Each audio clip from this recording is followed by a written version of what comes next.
Welcome back to another episode of Diabetics Doing Things. We're telling the amazing stories of people with diabetes from all over the world. And today, the two of us are not all over the world. The world traveler, Mrs. Worldwide, Eritrea and on the call. Welcome. What's up? We're here. We're in Dallas. We're in person once a month. I feel like we're, getting back into our rhythm, our consistency, and I love that for us. Me too. And we're doing a lot. Yeah. Been moving around, doing all kinds of stuff. Doing lots of events, both you and I. Conferences. Like you got to go to your first conference. You also got COVID. So we're going to talk a little bit about that today. But yeah, we've been really busy here at Diabetics Doing Things. We've got some awesome recent episodes. One that really stands out to me is Mary Mosier. Oh my really God. loved her episode. And we're going to be doing some more work with her in the mental health space here very soon.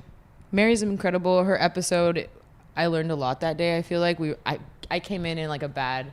We've had episodes before where you come in a bad mental health space, and I came in that day and I was like, oh my God, kill me. And then at the end of it, I was like, can we just stay on the call? It was a really nice, a really safe space. I listened to that as well over again, and it was really nice. So shout out to Mary Mosier. And we'll have future episodes with her, so keep an eye out for that and some mental health stuff in the future also.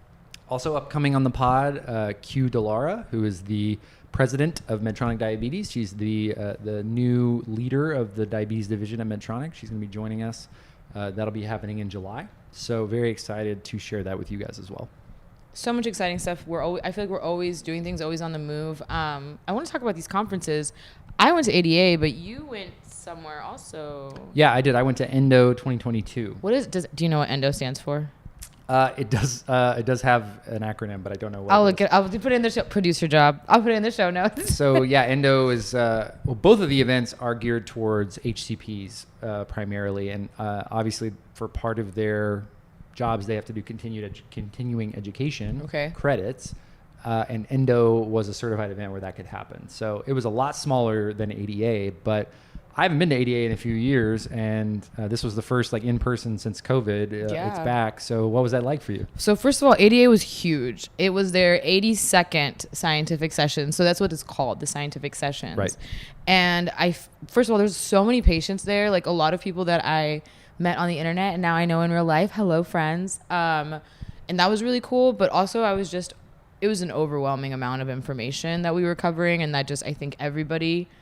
By day 3, people were like, this is conference burnout. And I was like, This is normal? Like, you guys are used to this? And I was just confused. I was like, oh, I'm just tired. But well, and I mean, I think events are tiring anyway. You're up early on the event floor, you're going walking around, standing on your feet all day, like dinners and meetings and, parties or what have you. And, it's a lot. And I think for somebody with diabetes, especially, you're kind of in the minority there for the most part because it's mostly doctors. Industry. And industry, right? And so you're dealing with your diabetes, you're visiting and reading about diabetes, you're in poster sessions, you're going to sessions about diabetes. And I mean, honestly, some really heavy hitters who go to ADA every year, like people who like literally wrote the book on diabetes management are there, which is exciting. But it can be a lot. And especially when you're working there and you were there for work, burnout is a real thing. But there's a lot of people there that were there just to learn. And I thought that was so interesting. Like people who either had diabetes or they were like caregivers of people with diabetes. And I was just like I met this one couple who were a mom and dad that were there from like Minnesota, and their daughter has diabetes, and they've been members of the ADA for a long time, and they just really believe in the work that's happening. And they were like, we, contribute money to this, and we want to go to this conference, and we want to know what's happening in the future of the space. And I was like, wow, that's so beautiful. Like, it is a place that, although maybe everyone who mostly attends is HCP or industry, patients are there, and they want to learn about their care and what's accessible to them. And that's amazing. Like, good for them. Yeah, and I think it reminds me of like CES, which is like the Consumer Electronics Showcase, is a huge trade show, probably like the biggest trade show in the U.S. And it's like that for diabetes. It's just CES for diabetes. It's all of the new tech, all of the new medications and innovations there, product theaters, like all the big brands are out kind of like showing all their stuff. And generally during ADA is when everyone announces like their big thing. New stuff, which I noticed this year. Maybe it's because I work at a diabetes news publication place now, which if you need news about diabetes, visit diatribe.org. But I noticed that everybody dropped their stuff around ADA, and I was like, are y'all playing a game here? Like, so I think I'm learning a lot about the space, and it's just interesting to grow within what I'm learning. So Yeah, for sure. yeah. Well, I mean, I think it obviously is. My dad's like, there's a stigma now to having COVID. Don't yeah. tell anybody. And I was just like, what do you mean? Like, it's not, you know? Well, but I think what's interesting about that, because I agree with your dad's take, is like people don't share it because they feel judged, and you shouldn't feel judged to get COVID because it's the most, literally the most transmissible. It wasn't my disease, fault. right? And I think as well, you had different symptoms this time around because your first time with COVID was not. Your symptoms were not very severe. No. And you've been vaccinated. Sorry to dox you like that. But Yeah, no, it's okay. But you had a difficult time the second time around. Dude, I thought I was going to die. There was like this one night that I was having these like crazy heart palpitations. And I was just like, oh my God, and Hudson was out of town. He was helping his sisters move. And so like, I was like, is my heart just going to stop beating? Like, am I going to die? And I really didn't, like the first time around, my biggest issue was like just movement. Like I remember I struggled like having a fever and I didn't feel too good. And I remember that. And I specifically remember because I remember I didn't shower in like 3 days and I told you and you were like, ew, Eritrea. But this time, like I didn't have that problem. I wasn't super exhausted, but when I would sit for long periods of time, weird shit would happen like with my breathing or my heart, or I'd get lightheaded. And I was like, girl, what is going on? Like I couldn't eat anything. That has never been a problem for me. Appetite's not a thing. And like now, like I was just like, girl, what's happening? Like, I don't know. I turned into a baby. I'd never done that before. So, But you're fully recovered now. yeah. And you bounce back. But yeah, I think For it's the most part. an important thing to remember is that even if you've been vaccinated, COVID is still serious. Still don't want I it. want to talk about post-COVID. Yeah, so let's talk about it. I was not the only person at my job who got COVID. So it was me, another girl with diabetes, and a gentleman that I work with. He and I were, for the most part, okay. And I was able to and I don't know if it's because I do those treatments in Mexico, like that give me more oxygen, or the medication my mom sent over. But post-COVID, I was okay.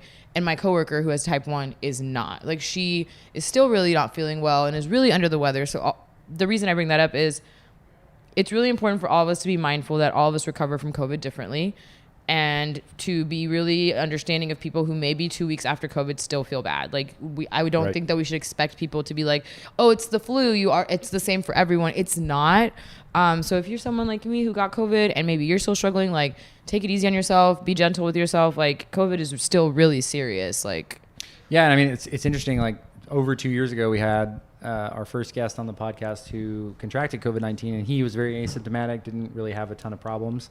But that is not the case for everyone. No. And it is not a one-size-fits-all solution. And I hate that some people are like, oh, COVID's not a big deal. It's not a big deal. Like, no, it's still a thing. Like, it could still have long-term complications. There are people who have long COVID. Protect yourself. Wear your mask. I'm so glad that on my way home from New Orleans, and I'm not saying it to make myself feel better, but I wore my mask the whole time in the airport. And I can't imagine who is grateful that they didn't get COVID from me. Right. So let's all just stay vigilant, ladies and gentlemen. Yeah, because I think like you definitely don't want COVID. No, it's not fun. I don't want, knock on wood, I do not want it. Yeah, no, I'm done. I'm gonna be good. I promise God, like never again. But yeah, what else is going on? Oh, so you are. Last time we had an episode, we talked a little bit about like me. My pump broke. I was having a bunch of issues with my tandem. And so I think you mentioned that you were going to try the InPen for a little while. Yeah, so that's right. We did talk about that and I teased it out. I'm working on some content right now to tell you guys a little bit more about why. And I've talked about having trouble with some of my sites and having some of that lipoatrophy. Right. As you guys know, lipoatrophy is when you it seems like scar tissue, but it's really build up from insulin in your fatty tissue. Mm-hmm. And, during a period in my 20s, I didn't really rotate my sites very much. Yeah. You can call me a bad diabetic or whatever, sure. But now I'd gotten into pretty good shape and I'm, more active and I'm playing basketball a lot more again. And that makes me really happy, but it also, presents challenges with my sites. Right. So I did find some success with the steel infusion sets with the Sure T. So I actually made a YouTube video about that, and that's up on the channel. But I decided that I wanted to see what it would be like to go off of the pump for a little while. And because Medtronic had introduced they acquired Companion Medical last year, they had introduced that as part of the therapy that was available. And I was like, okay, maybe I can go back to multiple daily injections for a little while. So right now I am on multiple daily injections and I'm using the InPen. Cool. And it's funny. I kind of have like three things, as you know, I love lists. So the first thing is like absence makes the heart grow fonder. I miss auto mode. I love auto mode, my sweet friend. I will return to you one day because it works so much in the background. And I think diabetes is not just counting your carbs at meals. It's not just remembering when to give your nighttime or your long-acting insulin, whatever. It's also everything that happens in between. And auto mode just makes that so much, just removes all of the thinking and really gives you an advantage there. And I definitely miss it. Number 2, though, I got to say, it's nice to not have sights on. I only have my CGM on. So I'm on Guardian Connect in the InPen. And man, I was talking to my wife. I was like, Erica, I can just torque my towel. I can like really towel off, because when you have a sight, you stop right before your sight because you don't want to wipe it off by accident. Or do you ever like take like your shorts off or your leggings off and you're like, oh shit, I don't want to accidentally rip off my sight. Oh my gosh, you have to very carefully remove your clothing. That's what I told. That's what I told one of our Medtronic partners. I was like, honestly, this sounds weird, but when I take my pants off is when I notice it the most because I don't have to like tuck my pump under my armpit. Yeah. I don't have to put it on the shelf and like turn the right way so it doesn't fall off while I'm changing my pants. You can be wild with it. Yeah, I know. I can just like sleep in shorts. I like take my pants off. It's like whoosh, I'm like Jim Carrey and Bruce Almighty. Just whoosh, you're Clark Kent, like in Superman. Which is great. Yeah, and it's summertime too, so I've been swimming and doing my ice tubs, and I don't really have to worry about the pump, which is nice. And number 3, I really love the InPen app. It gives you all this is non-spawn, so don't worry. But I do love the app. It's just like a pump. It tells you when you gave your injection. It connects to the InPen via Bluetooth. It has my CGM information there, and how much you have on board. I think that's cool. It's really nice. That part, like for me, because I think we were talking about the lows and how like when you're no longer using your pump, like what's in you is in you, dog. Like right, and auto mode really helps when you get the arrows down. It like pulls the insulin out, basal, right, and you can't do that when you're on multiple injections. So severe hypoglycemia is a big risk, and boy, those hit hard. Yeah. So hits different, huh? It hits different. I've been getting used to that, and but really with the app, the hardest thing sometimes about injections is, did I do this? Remembering, did I inject for my meals? And we're all busy. We're doing a lot of stuff. So it's cool to be able to track that through the app. It also generates the reports really easily. And I logged in through like my CareLink or whatever, so I can like update it in real time. It'll tell me my average glucose, the standard deviation, the variance, like really nice. So you're still doing things. It's not stopped you. Yeah. You're I played a basketball game last night. Nice. I'm still living my regular life. And one thing I actually is kind of interesting that I realized about my diabetes more recently, and I talked about this a little bit, is like, whether I'm sick, whether I'm on ultra rapid insulin or regular insulin or inhalable insulin or a pump or CGM or injections, my diabetes is kind of the same.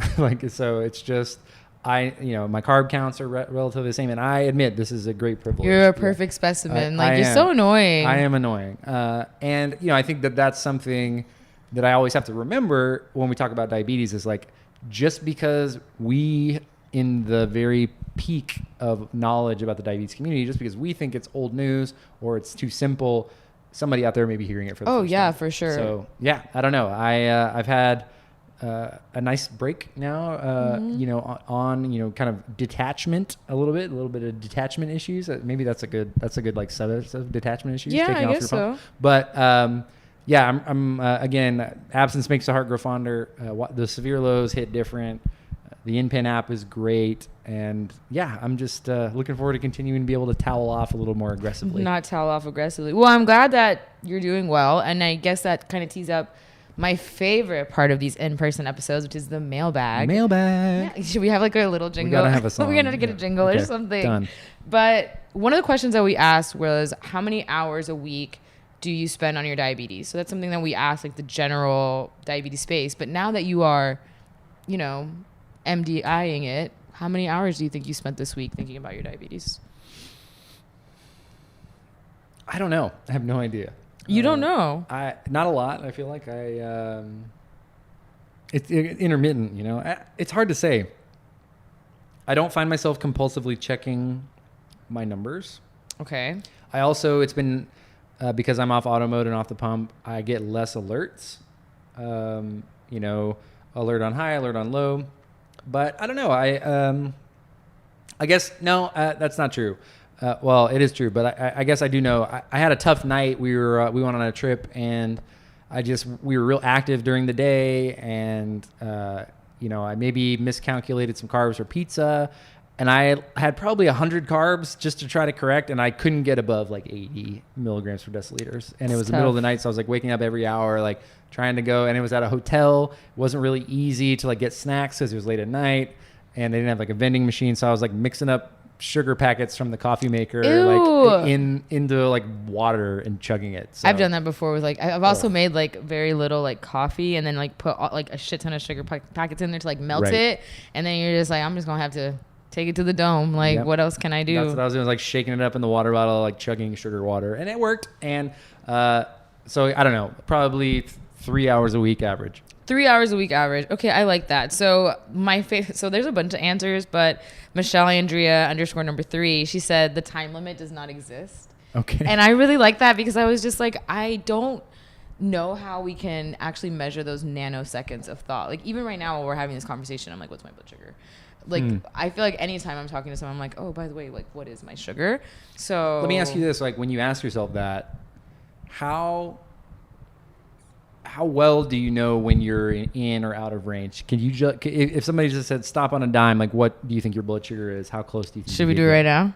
Yeah. Well, my blood sugar is on my phone recording, so okay. Oh yeah. Let's okay. Great. So what's your blood sugar right now? You guess it. I'm gonna say like 180 something. Okay, let's look. Jeez, I'm gotta wear a dress with a hole. This is a diabetes pump friendly dress. It's 90 and dropping. Okay, so 90 and dropping. So let me suspend my hands. That's a real interesting thing because. But I have hypo-unawareness. So right, so you've lived with diabetes for a long time. Yeah, and I have terrible hypo-unawareness. Like I'll have seizures. So okay, so I feel like, and this is again placebo. I don't really know if this is true or not, but I feel like that the CGM and wearing a CGM for a long time gives me hypo-unawareness. Or just blood sugar unawareness because I just am so used to being able to know what it is that I don't have to rely on my instinct. This is an interesting aside, but like if you didn't have access to it, do you think you'd feel your lows more? Like I do, yeah. If I didn't have it, it's kind of like a crutch, right? You know what? I feel that way too because when I like in between CGM deliveries, I'll be like, oh, I don't have my CGM, so I'll have to test more, and I feel like I'm low a lot less, but maybe I just don't. I don't know. Yeah, maybe you just don't notice. This is interesting. We're gonna have to do an experience. Okay, back to the mailbag. This man always does this, by the way. Okay. Yeah, don't get me started. Right, so many things. Okay, so one of the other questions that we asked was, okay, have you ever had to use mutual aid to manage your diabetes? I thought this was really interesting because a lot of people saw the story, and a lot of people did respond, and they were like, yes, when I did not have insurance and I like struggle. I don't want to like say people's names because I feel like this is a bit more private. So sorry if you're expecting to get shouted out for this part. Thank you for responding to Thank our you for stories. being honest, but I'm trying to like, protect your privacy. 15 people said yes, that they had shared diabetes supplies with someone in need. So that's a lot of people to say, yes, I have sent supplies to someone. A lot of people did view if they've ever used mutual aid to care for diabetes. Many people viewed it. Only 6 people were brave enough to say yes. But I just thought that those numbers were really interesting. I also think that they said something about like the stigma and shame of being like, I can't admit that I've had to use mutual aid, but I can say that I have helped people who needed it. So I think that was really interesting that, there's people out there who do rely on the community in order to take care of their diabetes and they don't have other resources. Well, I think too, it just comes back to stigma around being poor and stigma around having to ask for help and stigma around charity. So yeah, shout out to the people who, were able to raise their hand, but also I think it speaks to what we talk about a lot internally is, the people who need our help the most, we're not reaching because they're not connected. They're not engaged with the diabetes world. Yeah. So, I think it's also really easy to look like a person who's never needed mutual aid. I think that for me personally, I come across as someone who is like really privileged and lucky. And I'm super privileged. I'm so lucky in my life now. And I always have been, but there was a long time that I didn't have insurance. And I can't tell you the amount of people who sent me free insulin in the mail. I think Kristen Falabelle was one of them once, and Laura Marston. And like, I think once, this is a crazy story, but once I was in Austin, Heston and I were in Austin for some reason. And I had an insulin bottle like break, and it was the only one that I had on me. And I posted in a random Facebook group because at the time there was all these mutual aid Facebook groups, and someone in Austin put insulin in a lunch bag and was like, you can pick this up off my doorstep. It's right. And they just put it out there. So like we're all just one insulin bottle breaking from possibly needing mutual aid. Like you never know. Yep. So all that to say, it shouldn't be as shameful as it is. Like if you need help, there's people who will help you. Yeah. And you know, we are one of them in some absolutely. cases. Yeah. I think that's like, you know, even just one-offs. It takes courage to ask somebody that you don't really know, but also courage to ask somebody that you do know. You know, I dropped off insulin for a friend a couple weeks ago. Yeah. And was I inconvenienced by it? Sure. But like way more minorly compared to what that person was going through. And so it's like, hey, yeah, I can help you out and bridge the gap for you and be there. And I think that's something that we were talking about recently as well is we will always keep the perspective here that we are all one car accident, one unemployment claim, one bad loss event, of insurance, like life event, yeah, from really potentially needing help. And yeah, you know, we can't judge people for you know, having the courage to ask when they need that stuff. Also, we've been asked before, like we've received messages at Diabetics Doing Things, and that's also why I was saying this is if you're a person who needs help, like tag us, we'll reshare the post. Like there's no issue with resharing like something that people need help. And what I've learned in the 20 years of having diabetes is a person with diabetes will always help you if they can. Yeah. Like I feel like as a community, like if you've got it, like here you go. And you know, shout out Mutual Aid Diabetes. Absolutely. We want to continue to champion their cause. Yeah, hey girl. Hey y'all, and Allie and team. That's Mutual Aid. Mutual Aid is very important. Yeah. What else we got from the mailbag? So yesterday we asked everyone, or we brought back up the old statistic, which is your favorite statistic, is that the 180 hours is what a person with diabetes loses in a year. Is it your favorite? Sleep, like that's your favorite? Well, that was the one that everybody shared the most. Okay, great. I don't know Rob's if it's my favorite, but I do like it. If I had to give one like diabetes symptom up, it would be that one. Yeah. Your boy needs sleep. Do you like sleep? Are you a sleepy guy? Sleep. Are you a sleepy guy? Sleepy boy.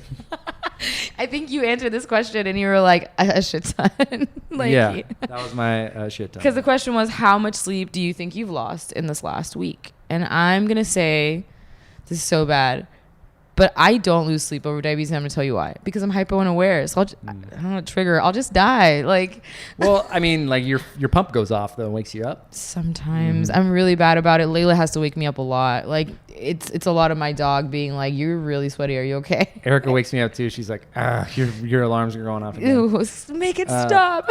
And yeah, the InPen app or the Medtronic Guardian Connect noise that it makes, the alert is such a strange sound. And can I get an imitation? It's like blink. And I don't know. That's probably a bad one, but like, yeah, it's wild. So this past week, how much sleep did you lose? Like a lot? Well, because of that one night, I guess it was Saturday night. I mean, yeah, I probably lost 5 hours that night. Did it mess up your whoop dealio? Oh yeah, my recovery was low. It had more interruptions, you know, lower sleep quality. And yeah, I mean, it was difficult. So, and I was like, you know, I kept waking up and like one time it was like 3:40 and I'm like, okay, the hotel snack bar opens in an hour. Should I just stay up? It's like, I've done that before. You know, and those are just cursed thoughts. So a lot of people answered this question. I thought that was interesting that, first of all, the funniest answer is Jay Money Flip. He was like 180 hours. He was like, that's how many hours I lost last week. The limit doesn't exist. But what was really common for people was to say 7 to 10 hours. That was like at least 6 people said that. Per week. That's like a whole night of sleep per week. That's a whole day. That's so much time. And one of the girls who said 7 to 10 hours, she said, easily and deep sleep, I only get that a couple times a year. So it just made me think, like, how does that impact your mental health as a person if you're not getting real sleep? And also, all you non-Ds are really don't even y'all be taking sleep for granted. I know. I want to fight. Yeah, I love the Huberman Lab, as you guys know. Shout out Andrew Huberman, PhD, making science accessible. Okay. And he talks about, like, what's the best nootropic? Sleep. What's the best antidepressant? Sleep. What's the best physical fitness performance enhancer? Sleep. Is it not walking? It used to be walking, right? Like, well, 10,000 steps a day shit or whatever. Yeah, but if you don't sleep, like, your metabolism, your circadian rhythm is all going to be off. Like, what's the best mental health? What's the best mental health medication? Sleep. So you're telling me that if I had a terrible night's sleep and I go for a workout, might as well not have gone for the workout. Well, I don't know if that's necessarily the case, but like, think about how your blood sugar adjusts when you don't sleep well versus when you do. Damn. And so it's like your body, you can miss, if you're losing 7 to 10 hours of sleep a week, that's, let's just call it what it is, an hour a day plus.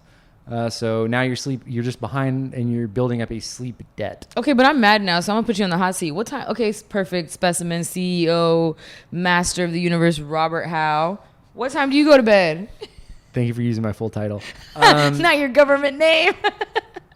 I will credit my wife for giving me better discipline about forcing you to go to bed. About bedtime. And I mean, really, because I was kind of a night owl, and I was like, I would get my creative hours between 9 p.m. and 1 a.m. when I was younger, and now as I age as gracefully as I can, we start getting ready for bed much earlier. So like 9:30, 10 o'clock, we start getting ready for bed. So that means like no more electronics at 9:30. I am not as disciplined with that as I should be, but we don't start new activities. Like we're not actively watching a TV show. We maybe have like Entourage is like a favorite, or Mad Men. Something we've seen. Have it on in the background. Yeah. We're not really paying attention. We're trying to wind down.